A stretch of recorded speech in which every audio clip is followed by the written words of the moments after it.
UK's commitment to NATO is stronger than ever. The UK will give more military support to Ukraine than ever before. Rising threats that Russia poses. Do you know the UK's commitment to NATO is stronger than ever because the need for NATO is stronger than ever. And we've had a very good and productive discussion today on how we can meet the rising threats that Russia poses across our continent, including the situation, of course, in Ukraine. Now, a couple of weeks ago, as you know, I was in Kyiv. I saw residential buildings destroyed just days before, and its soldiers in the ICU recovering from really terrible burns. And I met children whose parents are out there now on the front line, and it's yet another reminder that this is a war not just in Ukraine, but a war on Ukraine, against those children and their future. And that's why together we stand with them. We are all working to end this war. But let's be absolutely clear. Peace will come through strength. And we must do all that we can to support Ukraine's defence.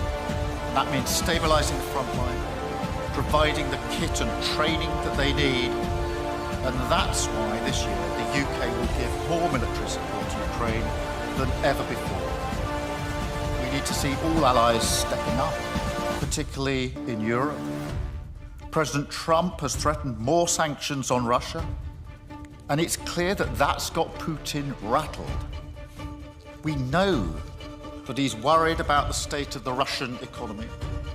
So I'm here to work with our European partners on keeping up the pressure, targeting the energy revenues and the companies supplying his missile factories to crush Putin's war machine. Because ultimately, alongside our military support, that is what will bring peace closer. And we must keep working together to bolster NATO. And as you say, things that would have provoked utter outrage just a few years ago have now become almost commonplace.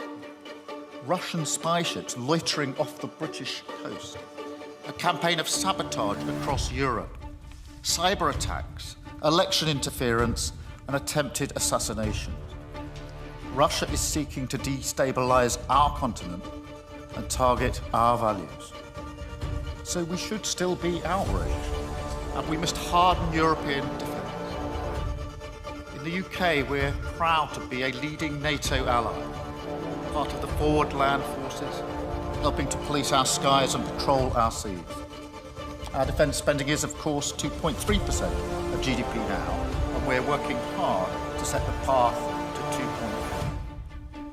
2.5%. And NATO's plans and requirements, as well as the principle of NATO first, will be at the heart of our strategic. UK's commitment to NATO is stronger than ever. Europe, we must shoulder more of the burden now, because it's our burden to carry. Now, that's what I'll be discussing at the EU Council this evening.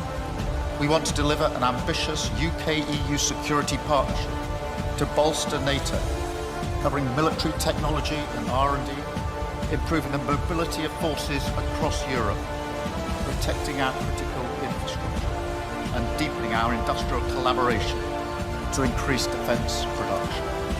We can't be commentators when it comes to matters of peace on our continent. We must lead, and that's what I'm determined that we will do. Thank you so much, Mark.